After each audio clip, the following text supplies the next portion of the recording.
Kung sa'yo'y isang putik, larawan mo'y nilalaki.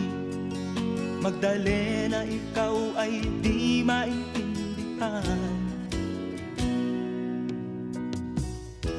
Ika'y isang kapus-palad, bigo ka pa sa pag-ibig.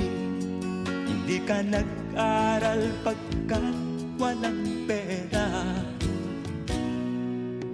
kaya ika'y namasukan dun sa mabini na padpad. Mula noon binansagan, kalapating mababa ang lipad.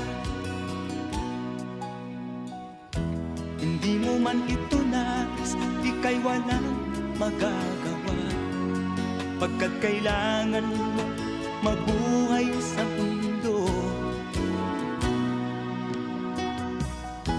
Tinitig